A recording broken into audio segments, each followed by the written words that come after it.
Hello बच्चों, हमने इससे पहले के वीडियो में अलंकार में अर्थालंकार के अंतर्गत उपमा, रूपक और उत्प्रेक्षा इन 3 तुलनात्मक अलंकारों के बारे में पढ़ा था। इस वीडियो में हम मानवीकरण और अतिशयोक्ति अलंकारों के बारे में पढ़ेंगे। अर्थालंकारों में आपका अगला अलंकार है अतिशयोक्ति, या जिसे अंग्रेजी में आप हाइपरबली कहते हैं।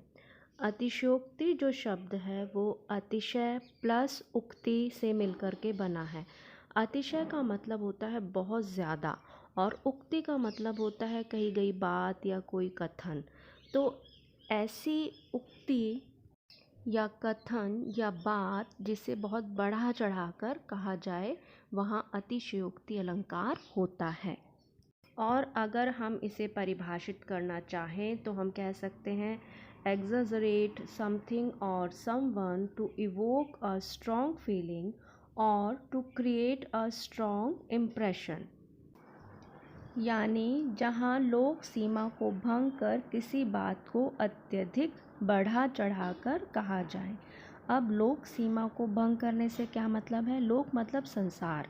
हम सबको पता है कि एक इंसान होने के नाते हमारी कितनी सामर्थ्य है, हम कितना कर सकते हैं या कोई व्यक्ति कितना कर सकता है और कितना उसके हाथ की बात नहीं है।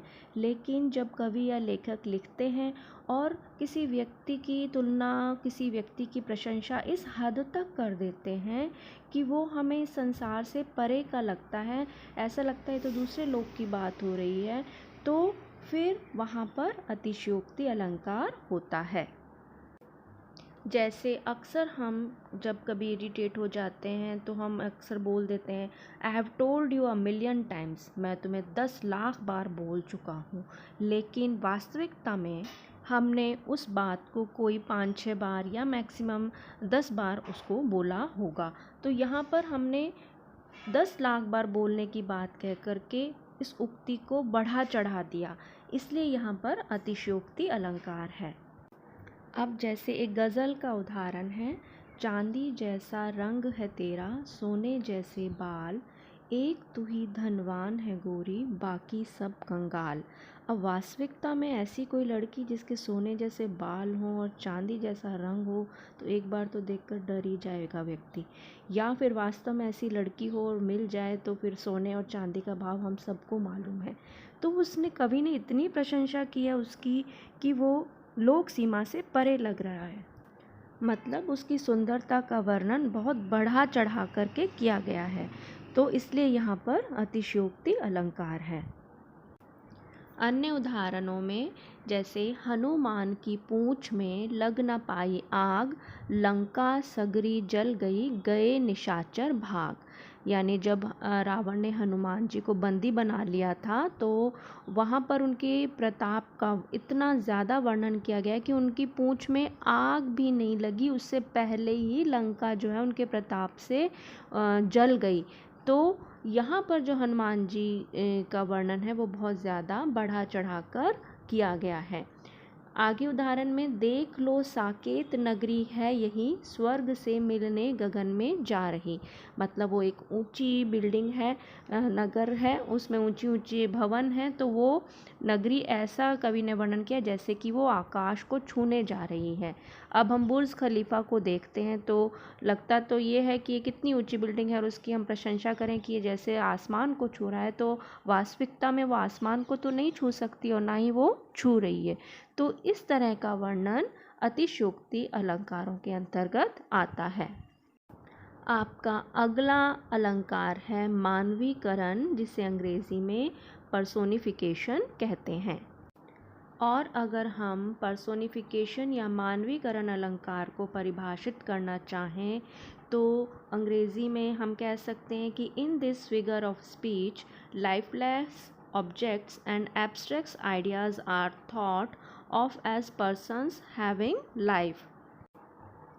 यानी मानवीकरण अलंकार वह अलंकार है जिसमें निर्जीव, निर्जीव मतलब जिसमें जान नहीं होती, तो निर्जीव वस्तुओं और भाव भी हमारे जो होते हैं, जो इमोशंस होते हैं, उनमें जान नहीं होती, को सजीव मानकर, सजीव मतलब जीवित मानकर व्यक्ति के रूप में वर्णन करते हैं। अब प्राणियों के अलावा प्राणियों में कौन आ जाते हैं? ऐसे जीव जिनमें प्राण हैं, चाहे वो जानवर हैं, छोटे से छोटा कोई भी जीव है या इंसान है। इसके अलावा प्रकृति में हमें बहुत सी चीज़ें मिली हैं जो ना तो बोल सकती हैं, ना सुन सकती हैं, ना चल फिर सकती हैं, जैसे पेड़ हैं, पौधे हैं। इस तरह की प्रकृति की बहुत सारी चीज़ें हैं जिनमें जान नहीं है। इसके अलावा हमारे जो भाव हैं, इमोशंस हैं, जैसे सुख है, दुख है, खुशी है, तनाव है, निराशा है, इनमें भी जान नहीं होती। जब इनका वर्णन एक व्यक्ति के रूप में किया जाए, जैसे व्यक्ति जो क्रियाकलाप करता है, कार्य करता है, तब वहाँ पर मानवीकरण अलंकार होता है।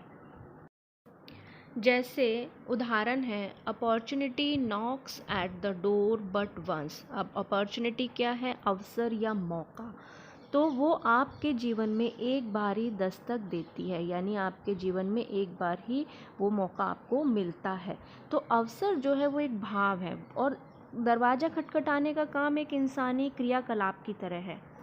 तो भाव जो है, अवसर का जो भाव है, वो इंसानों की तरह दरवाज़ा खटखटा नहीं सकता, लेकिन यहाँ पर उसको इंसानों की तरह बताया है, इसलिए यहाँ पर मानवीकरण अलंकार है। अन्य उदाहरण में जैसे anxiety is sitting on her face, यानी निराशा उसके चेहरे पर बैठी थी, दिख रही थी। तो अब बैठी थी, बैठना उठना ये इंसानों का काम है, निराशा तो नहीं ऐसे बैठ सकती चेहरे पर आकर के, इसलिए यहाँ पर भी जो है मानवीकरण अलंकार है। हमने अक्सर सुना है लव इज़ ब्लाइंड, प्यार अंधा होता है। अब अंधा तो आँखें जिसके पास होंगी वही अंधा हो सकता है, ठीक है। तो प्यार तो एक भाव है, लेकिन इसको हमने एक मानवीय क्रियाकलाप से जोड़ दिया, व्यक्ति की तरह से जोड़ दिया, इसलिए यहाँ पर भी मानवीकरण अलंकार है। अन्य उदाहरणों में दिवावसान का समय, मेघमय आसमान से उतर रही संध्या सुंदरी परी सी धीरे धीरे।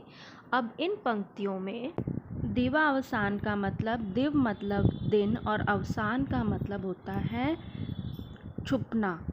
तो दिन जो है वो छुप रहा है, दिवावसान का समय है। मेघमय आसमान से उतर रही, बादलों से घिरे हुए आसमान से कौन उतर रही है? संध्या सुंदरी परी सी धीरे धीरे, यानी यहाँ पर शाम को जो है परी बताया गया, वो परी की तरह नीचे आ रही है।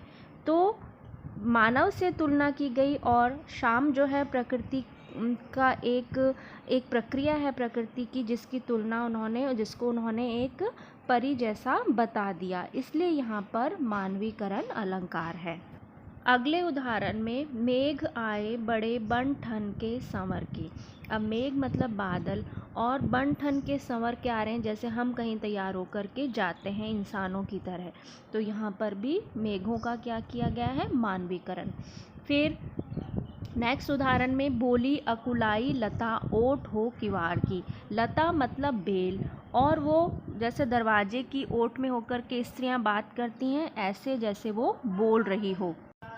तो लता या बेल की तुलना एक ऐसी स्त्री से की गई है जो दरवाजे के पीछे छुपकर जैसे बात कर रही हो। तो यहाँ पर भी क्या हुआ? मानवीकरण अलंकार।